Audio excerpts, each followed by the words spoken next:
order and at scene that we're going to do the best we can to protect your community. So a few things. We have a couple websites, and we'll direct you to some QR codes for a link tree for some places to get information. So one of the places to get information that we really press is readyforwildfire.org. So that's our Ready, Set, Go program. We highly suggest you guys visit that site and read all the stuff about hardening your house and getting prepared for wildland fires to what to pack and prepare for in case an evacuation warning and order happens. Okay. We also have the rvcfire.org website, which has an incident update sheet on it and gets that information out of what's going on in the incident and incidents local here within the county. We have the United States Forest Service website, which is ncweb, incweb.nwcg.org. So that is the U.S. Forest Service website for the incident as well if you need to get information. We do have a couple of Riverside County Emergency Management Department websites that are very important if you haven't gone to them. Okay, the first one is going to be a email sign up to be alerted. So if the Riverside County Sheriff's Department and the fire department push any evacuation warnings and or orders, and that website is rivco.org.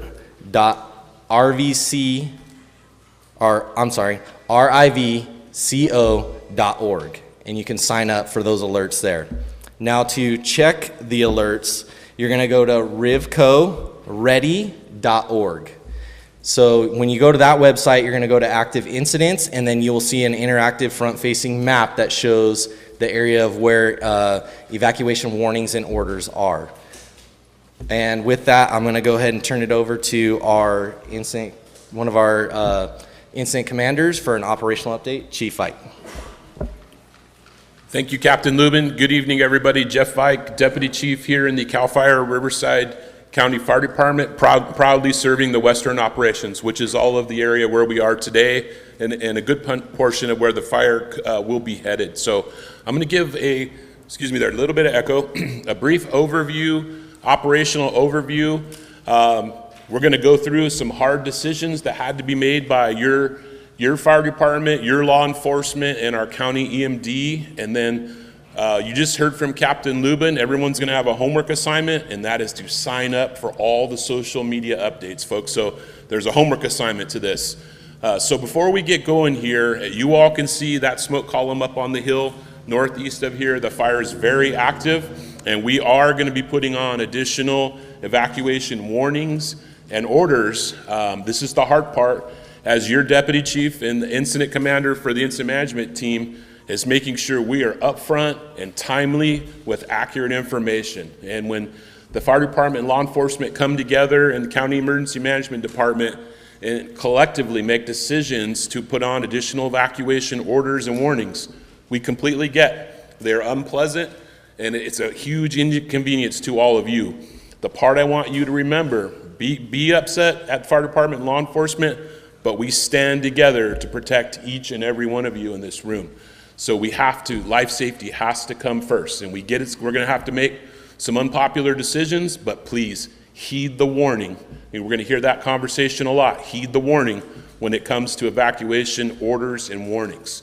So I want to introduce our partner, Division Chief Sal Reyes from the San Bernardino National Forest. We stand in unified command with the United States Forest Service. We are in unified command with the Hemet Fire Department. And then I also want to introduce my partner, Division Chief John Crater, who serves as your Temecula Area Fire Chief. So I'm going to go to the map, and I'm going to go relatively quickly, but we will have time to answer questions, and we will stay here with you, each and every one of you, after till every question is answered, okay? So let's run around the map. I'm going to start way up here on the north where the fire started, off of Fairview and the Batista Canyon area. Fire started midday on Monday under record heat temperatures, low RHs, and sustained, this is lack of better terms, a heat wave for the last two weeks. The fire got established in extremely dry, drought-stricken fuels, quickly escalated to approximately 500 acres. We are sitting currently over 20,000 acres and had about a 10,000 acre fire growth yesterday. That is the part where we want to be very clear and upfront with everyone to heed the warning. When we have a 10,000 acre fire growth in one afternoon, you can understand when we make the hard decisions collectively as a unified front, when we increase this evening, which we'll talk about more, additional evacuation warnings, additional orders, we have a significant wind event coming in, approximately 50-mile-an-hour plus winds out of the east, which will impact our fire area, could cause fire growth in multiple different directions, and then followed up with significant potential for rainfall. So we could go from a fire suppression event into significant rain, water rescues, mudslides, debris. We have challenging days ahead.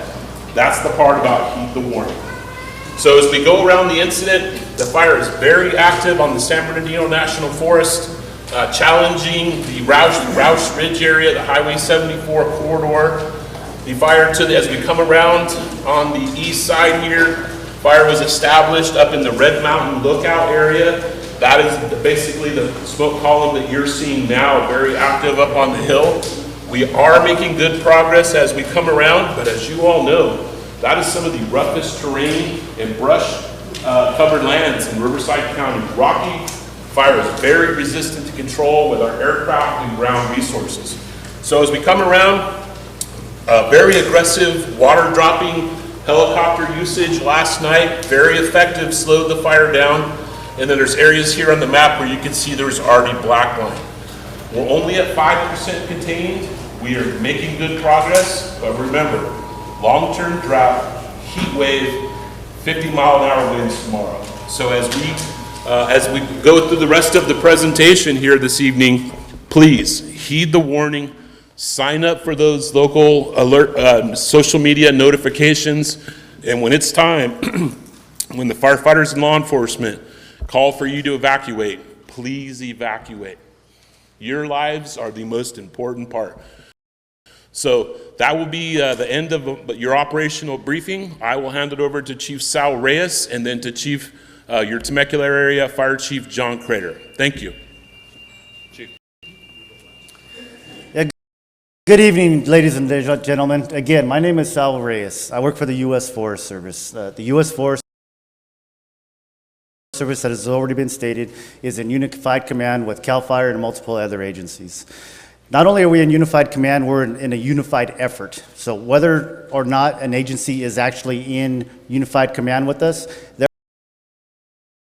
are so many agencies taking part right now, working in collaboration, working in cooperation, all for the same goal. And that goal is to protect you, your lives, your property, infrastructure, and everything else under the sun. But always, the objectives are going to start with one single thing. That's life safety. That's safety of the firefighters, of the law enforcement officers that are out there working to protect your lives and your interests. So Chief Vike, I've known him for a long time. We've worked together for a long time. I think I could be safe in saying he's actually my friend. And there are many other folks that we share that sentiment with. So when we're talking about this kind of thing, I'm going to be as brief as I can. Please remember that, because what we are doing is trying to protect you guys and all of us ourselves. The hard part for any of your public servants, and that's what we are all public servants, protecting the public right now, is to not go and engage with personnel or families, people that are still in the area of danger, regardless of what that is. Again, Chief Vike painted not the best picture in the world, but that is reality right now. We have 48 to 72 hours of a hard firefight in front of us. And then after that, or sometime in between that, potentially immediately shifting gears to devastating rain totals. Our personnel are going to be torn when the public is in an area that they need help, because that is what we do. That is what they do. So please keep that in mind. Again, continuing on with the presentation, please sign up for all the information that is available. There's a wealth of it. Please be ready. Please heed the information and take it to heart, and we'll be able to answer any questions afterwards. Thank you all very much. Temecula Division Chief John Crater. I'm responsible for Glen Oaks, City of Temecula, Duluth, La Cresta, Awanga to the San Diego border, Riverside County. I have not seen a fire burn like this in Riverside County in my career. It's a very stubborn fire. It's doing things that we just haven't seen. So what I would like to do is address the folks in my division and battalion and just make sure that you guys heed the warnings. The smoke column is bent over us right now. That means the upper level winds are blowing that way. If we get winds out of the east, the fire is going to impact us. We have to be ready for that. So if you're in a warning or order area, and be ready to go. Have your bags packed, have a go bag, and have a plan. The City of Temecula has reached out with EMD and Red Cross, and we have set up 2 shelters in the City of Temecula, one at Temecula Valley High School and one at the Community Rec Center in Temecula. You're more than welcome there. We are expecting to evacuate about 22,000 people out of an area. That's a lot of folks. The traffic impact is going to be heavy, so when we ask you to leave, please do so in an orderly manner and help our law enforcement partners. And with that, I'm going to turn it over to Temecula Police Chief Hall. Good evening, everybody. My name is Zach Hall. I'm the commander of the Riverside County Sheriff's Department Southwest Station. I do want to emphasize when the warnings and orders come, you go. That keeps us safe and it keeps you safe. When you do leave, whether under order or warning, the Sheriff's Department is committed to protecting your property while you're gone. Sheriff Chad Bianco has authorized an emergency operations plan for the Riverside County Sheriff's Department, and we will have 400 to 500 deputies in this area during the duration of this fire. So rest assured, when we do ask for you to go, we will be here to hold the line and watch your stuff while you're gone. That's about all I have, but I am going to hang out. If you have any questions for me, I'll make sure I answer them. Thank you.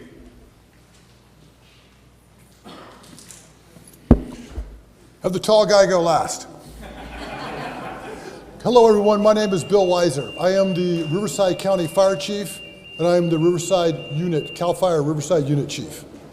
So I just want everyone to know a couple of things. One of my good friends, the city manager for the city of Temecula is here, Aaron Adams. Good to see you. He's a resident here in this valley, and he's here because of the same concerns you have. Also, my boss, the Chief Operating Officer for Riverside County, is here as well, Juan Perez. I want you to know, as the County Fire Chief, that we have full local support, regional support, state support, and national support. We have engines on this fire from everywhere in Southern California that are helping us do what we need to do. I want you to please listen to what all these folks said. Heed the warnings, heed the orders. Please help you, help us. With that being said, we will try to get you back in as quickly as possible after orders are given. Okay? I'll be up here for any questions. Thank you, Chief. So right now, we'll take a couple questions, and then we will move into question and answers for everybody out after the meeting. Are you getting support from Newsom about the severity of this? You want to answer that? Funding, sending more people, or is he cooperating with that? Yes, so the question was, is the governor giving us support for the incident with people and equipment? I can answer that. Sir, the state just, under the governor, proclaimed this a disaster area under state. We have local disaster area already, and the state just proclaimed this is a disaster area. OES, that works for the governor, is here, helping us in many, many ways. Right here, ma'am. Do you have all the assets you need in terms of air support? I think you've got the crew. So the question was if we have all the air support assets that we need between crews and tankers? Chief, would you like? We do, and I'll break that down for you just a little bit. We are resource sufficient on the ground as far as fire engines, crews, bulldozers, and overhead positions, and aircraft. Multiple fixed wing, rotary wing aircraft, including the DC-10s, multiple DC-10s, and night flying helicopters. Very good question. I believe I saw one over here. Yes, sir. Looking at this map right here, which way is that going to move with the weather that's coming? So the question was, in reference to the map and the fire perimeter that you see up here, which way is the fire going to move with the weather coming? Would you like to answer that, Chief? Absolutely, sir. The other part of that is evacuation inevitable. Gotcha. And then the second part to his question was the evacuations for the area here. So two-part question, and I'm going to go with the weather question first. The fire is already being impacted by an east wind earlier this afternoon. So the wind coming off that very hot desert, like a Santa Ana wind. So 30-mile-an-hour winds were clocked today at Highway 243 and the Black Mountain Truck Trail. That's near the unincorporated mountain community of Pine Cove. So those winds are impacting us now. You heard Chief Crater mention the smoke column is leading right over the Temecula Valley. So the high altitude winds are right out of the east. And then very adverse weather tomorrow is predicted to start about 6 o'clock in the morning. Potential for 50 to 60 mile-an-hour east winds. So your collaboration between fire, law enforcement, county EMD, we have to plan for that type of adverse winds, which leads into your second part. With the 20,000-acre wildland fire spread out over very diverse or adverse terrain, the potential, or we will, increase evacuation orders and warnings to the south. And that's going to affect, that's the part where we'll be very upfront and transparent. That is going to affect many of you in this room. We understand that. We know it is very unpopular, but we are, as your public safety, going to make the hard decisions to protect you and your families. Yes, ma'am. If we get the order to evacuate from our own property and we're gated, should we leave the gates open? And is there anything that should be put on the houses to let them know that we have evacuated so they don't have to stop and knock and...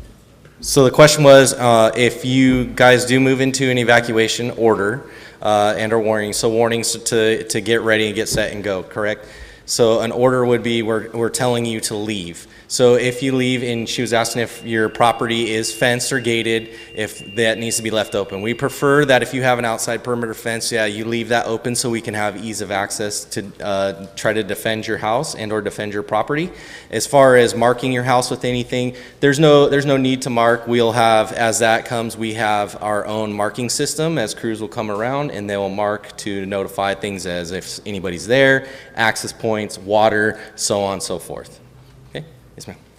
What can we do to help you guys? You guys have to be exhausted, especially going into all of this. So how can we help serve you guys who are helping us?